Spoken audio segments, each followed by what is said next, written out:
listening to Planet Vero Radio. I am Cindy Schwartz, and this is the Patient Partner Show. We are broadcast on iHeartMedia and also podcast on Spreaker. I've got my co-host Jeannie Rolla with me on live stream. I've got today's guest is a repeat guest. It is Michelle Geyer. She is on the phone with me. She's in California. We're going to talk about her daughter Jessie, who died in an ER after the ER visit, sadly. And what we want to bring up is how nothing was done. So Jeannie Roller and I interview people all the time on this podcast that were harmed and things weren't done. But here was a little 7-year-old girl, Jessie Geyer, who went in with a diagnosis from her own doctor. Michelle, correct me if I'm wrong, with her own doctor that wanted to check on if it was sepsis that she had. And then when she went to an ER hospital in California, they didn't do the right testing, as it turned out, right. And she wound up with a diagnosis of she has the flu, take her home, give her some Tylenol, everything's going to be okay in a few days. Yep. And what was it, 2 days later, which happened to be Halloween, you took Jessie out to go trick-or-treating, and a couple hours later after that, she died. Yeah, she didn't get to go trick-or-treating. She just said, Mommy, this is the worst day of my life. Okay. And her fever had broke, and I told her it was going to be fine and everything. And then, 3 hours later, she went into shock, and we watched her die. Yeah. And then they said she died of natural causes. And Mark and I were just, I was like, wait a minute. Natural causes. And then she was sent to the ER to rule out sepsis, which is a deadly bacterial infection. Right. And now my daughter's dead. Right. And they're telling me that she's died of natural causes. Well, that didn't sit well with me. Okay, so that's what we want to get to that point now. I'm going to interrupt you for a second. For the listeners, we want to get to that point. So now poor Jessie, and it's so heart-wrenching, and I'm so sorry about this. Jessie's dead, and now what happens? I mean, you get a diagnosis that was natural causes. We kind of chuckled about that on the other podcast. What are the natural causes for a 7-year-old? I'm thinking they fell off their bike and hit their head. That's the only natural cause I can think of other than that. Yeah, car accidents. Or right. Something. Yeah, that's, So what happened? What happened after this, Michelle? I mean, how do you even get to the bottom of this, and what kind of recompense do you get? What kind of closure? What kind of help do you get? It's been a long fight. Actually, we did make history the other day, which was kind of weird, but I don't want to go into that right now. Basically, after that happened, I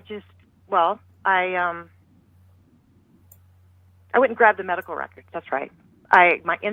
Somebody said something, Michelle, go get the records before they change them or falsify them. Mm-hmm. So I just drove to the ER hospital where it was, and then the one locally, and the pediatrician's office, and I grabbed all the records right away. And this was within a couple of days?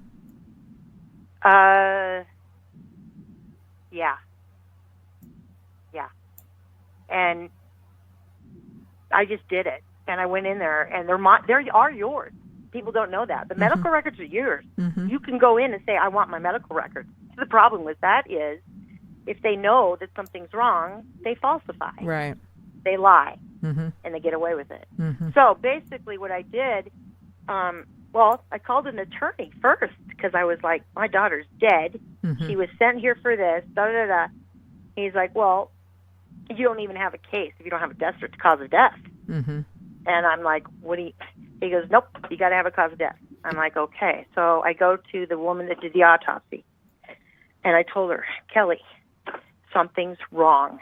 And I told her everything about the ER and everything, and she has a little girl, and she was shocked. She'd never done an autopsy on a little girl like that. Mm-hmm. And she pulled me aside, and I said, I need your help. And see, this is the thing. People have to get aggressive and try anything possible to get where you are. Mm-hmm. And I have done everything possible, and I still will. But basically, I pulled her aside. I said, this is going on. She goes, the only thing I can do, Michelle, is send tissues to the CDC in Atlanta. Chances are they're not going to find anything, and if they do, it's going to take a long time. And all I said was, please. And she said, okay. So she did it. I don't know. It was only like a month or two later. I get the call. I remember it. I remember it. Hello, Mrs. Geyer? Yes. This is, I don't remember her name, from the CDC in Atlanta.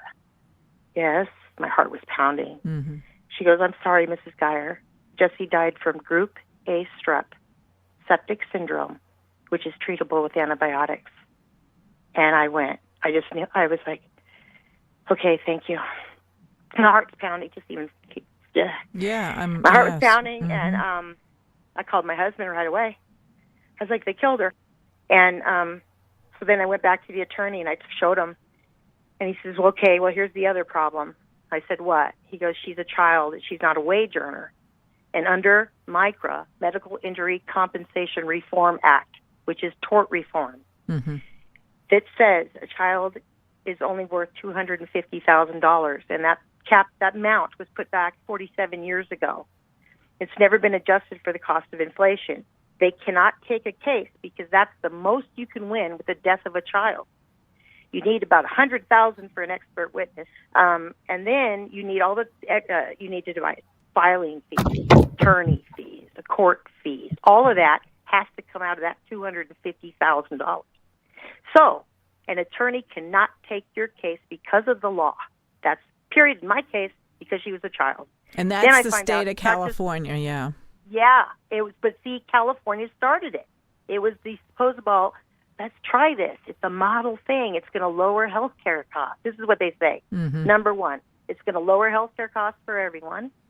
Number two, it's going to lower the premiums for doctors because of all the frivolous lawsuits like me and my daughter, Mm-hmm. Because we're frivolous. So it's going to lower those. And then it's going to prevent doctors from fleeing the states because if they're caps, they're not going to work there. Well, that's not true either. All of the things I just stated are lies. It did not lower health care From what costs. you found out, yeah. From what you found Well, out in your common sense opinion. will tell you that.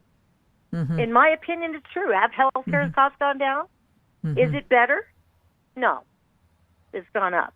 Have premiums for doctors, after MICRA was put in place, they said it was going to lower them. It didn't. For the next 13 years, they continued to rise until Prop 103 was put in place, which was an insurance initiative. That's when rates stabilized.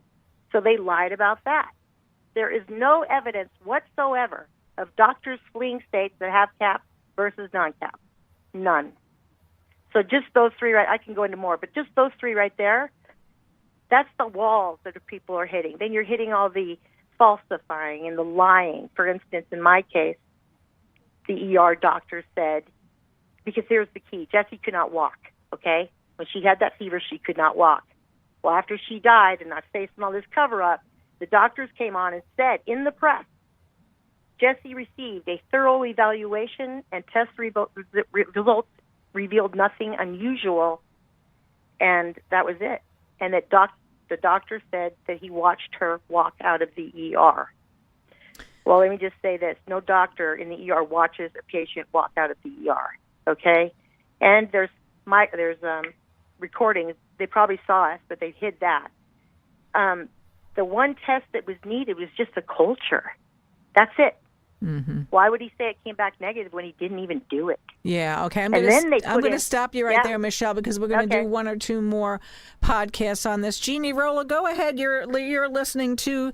Give our website so if people have questions or comments or anything, so they can get a hold of us. patientrightsinfo.com. Okay, and it's if you want to ask us a question or whatever, it's info@patientrightsinfo.com. Michelle, It's incredible to listen to the story that how does this happen?